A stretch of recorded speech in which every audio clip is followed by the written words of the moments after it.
Hey, hello everybody. Welcome to this video, to this little chat. And so we all know that Roe versus Wade is no longer, it's been overturned by the Supreme Court.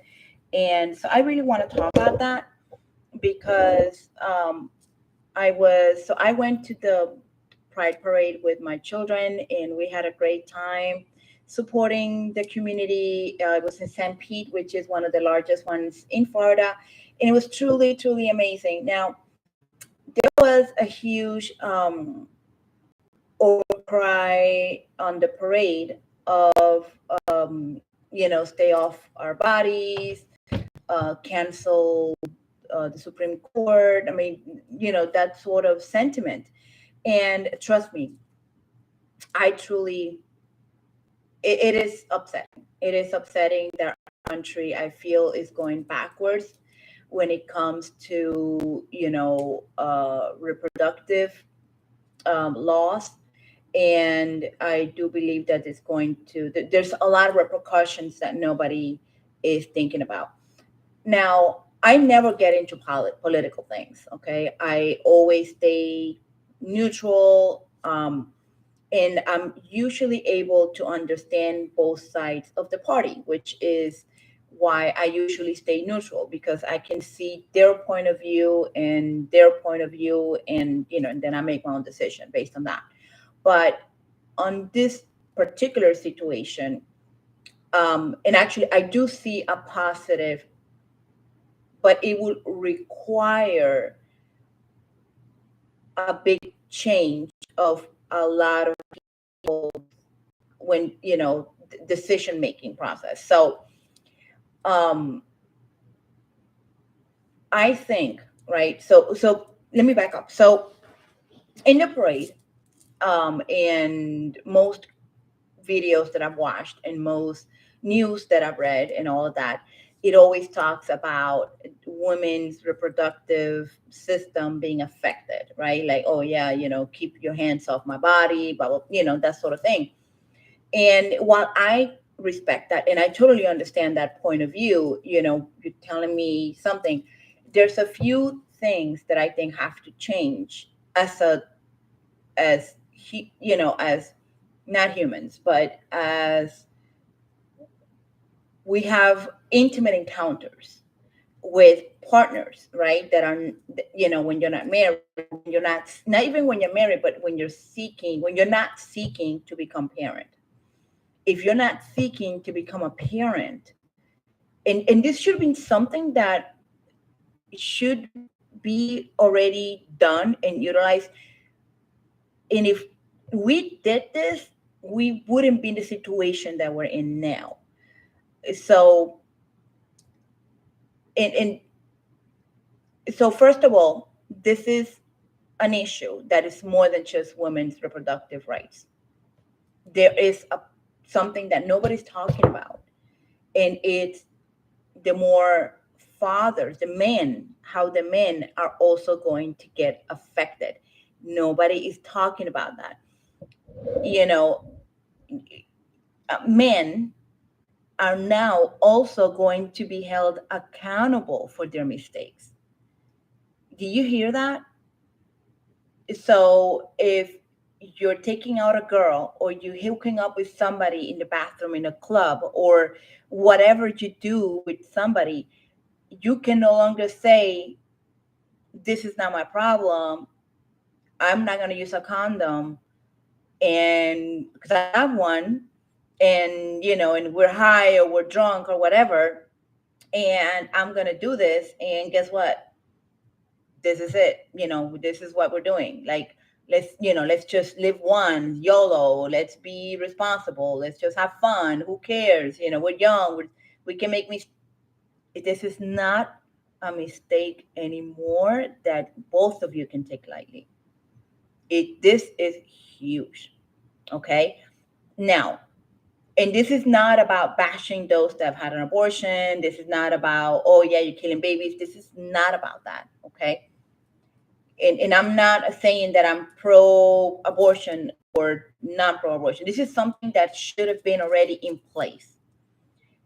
If you if you feel if you're the thing is that I know that there's children out there having sex. We're talking about 12, 13 years old. And maybe they lucky and they haven't gotten pregnant. But I know that there is an epidemic of gonorrhea in children out there. Okay. So I think it's time that as parents we take the veil out, and we speak out to our children as to the consequences and as to taking safety as a primary. We cannot keep acting like they're not having sex. We cannot keep acting like, it's not my problem. Even if you have no children, talk to your nieces, talk to your nephews. Okay, talk to them, explain to them the importance of being protected, of not spreading diseases and not getting an unwanted pregnancy. So because one of the things that nobody's really talking about is young men having unprotected sex. They get their girlfriend or their hookup knocked up. That young man is going to be stifled with child support payments. Yes, child support payments. This and the reason why I'm so passionate about this and I'm having a little bit of trouble speaking today, it's because I've been working with helping people get divorced for the last 10 years. It's been, I've been trying to get out of it. I always end up in, helping people. But what I want you guys to understand, it's that out of 10 cases, divorces with children that I'm involved with, that I help out with the paperwork, out of those 10, at least 8, the men have a problem with the fact that they're going to get child support assigned. That is a huge number, and I'm telling you out of my experience. Now, of course, I have a, I've helped thousands of people through the years. Okay, so, but every time, and I only take those cases where the man understands that this is this is gonna go down. This is a responsibility that he cannot skip. I'm not going to work on on a divorce with children unless he's getting served, then yes. But if it's a mutual agreement, he must provide the financial information that we need, and we're going to help them create child support guidelines and come up with the number that needs to come up by the law. Period. End of story. And a lot of men have problems with that. Okay, I'm telling you, out of 10, about about 7 of them, out of 10 couples, about 7 of them I don't work with. I refuse to work with them, because if they're not willing to understand that child support is an obligation, then I can't work with them.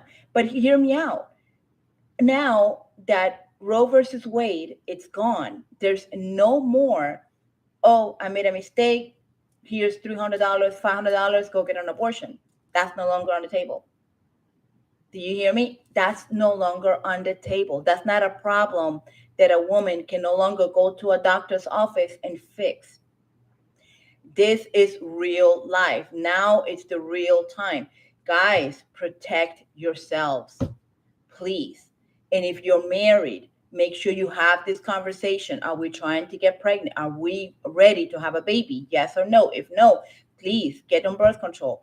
Do what you need to do, because going forward, okay, a lot more states are going to start locking this shit down. They're going to start not allowing abortions. Texas already there. In many states are going to follow. Now that this is here, we need to start talking to our children. Okay, and I'm saying children, they're teenagers, but they're children, and they're not thinking with their head, they're thinking with their head down there. We need to be honest with them and explain to them, this is just your responsibility. You can't play stupid. You can't play, oh, I made a mistake. No, this mistake is going to cause a lot of problems. And that's also another issue that people are not talking about, is the people having children when they're not ready to have children, when emotionally they're still partying animal. They want to party. They want to keep partying. Oops, I made a mistake. Oops, she's pregnant now. What do you think is going to happen now? Party's over for everybody. You're no longer a young person. Now you're an adult because now you are responsible for a mouth. And let's not even talk about those people that have mental problems, depression, and all of that. And if you've been a mother, you've gone through postpartum depression, you know how huge that is. And we're talking about maybe 19-year-old, 17-year-olds having babies without the right mindset. Okay, this is a huge thing. We're going to start seeing children being abused by their parents. We're going to start seeing the numbers of children in the system skyrocket. We are, unless we take a conscious effort. Okay, number one, as a parent, I'm too old. Okay, I'm 50. I'm too old. My factory has been closed now for a while. But I have this conversation with my children. And I have two 12 years old, they're twins. And I have this conversation with them. And my 17-year-old, guess what? She's in a committed relationship. She's on the Esplanade, whatever that is. There was a clinic that she got it for free. I didn't have to sign anything. I was there to support her, but I didn't have to sign anything. She got something on her arm for 5 years. We don't have to worry about babies. But and I supported her, and I'm so glad, and I applauded her for making that decision. So proud that she did that. And and if you have a young woman, young man, have these conversations with them. Make sure that they have condoms, and they do, there's plenty of places to get them for free. Make sure they understand that there's no more playtime. This is not play anymore. This is not a game anymore. Having unprotected sex is not a game. And I know it's embarrassing to have these conversations. I mean, it is embarrassing. You think I have fun having this conversation with my twins? It is very embarrassing. Or my 17-year-old, even my 23-year-old. And she got pregnant at 20, and I wish she didn't. And we had this conversation. She was about to have an abortion, and I had this conversation with her, and I said, hey, honey, do you really want to have an abortion? Well, then she felt she had no no no options. I'm like, well, there are options. And her dad and I, decided to support her, and she had her baby. And right now the baby's with the dad because my daughter's having a hard time, you know, getting her stuff together. And thank God that she has the baby. My grandson has an incredible father that it's doing the right thing and is taking care of him and is giving her a year to get her stuff together so that she can get the baby back. But what about those dads that are not capable to do that, that don't have the mental capacity to do that, that they may also have their own issues going on? They may be even, living la vida loca. What if, thank God that I got lucky, we got lucky, that he is an incredible dad. But again, you know, this whole situation again could have been avoided because they were not ready. And they did have an option of terminating the pregnancy. They chose not to. But but they understood, and we had this conversation with them. But now that that's no longer an option, that's no longer on the table. And that's what I'm trying to say. It's no longer on the table. We need to be more careful with our sexual activity. We need to be more careful. We need to protect ourselves, and we need to talk about it with our children. Okay? So I hope that this is not too political for some of you. Again, I never get into political stuff. This is not even about is it legal, why they did that. No. It's if it's done, it is a wake-up call. And that's how I'm seeing it. And that's why I'm talking about it, because a lot of people is talking about just the women and their rights and the women and their rights.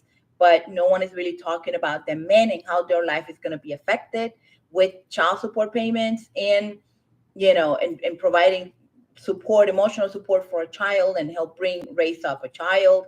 And and women that are not ready, emotionally ready to have a child, and maybe giving up the child for adoption, and how that's going to affect this person, this individual, for the rest of their life as well. There are other options, right? We still have adoption. We still have step parent, parent, like grandparents adoption.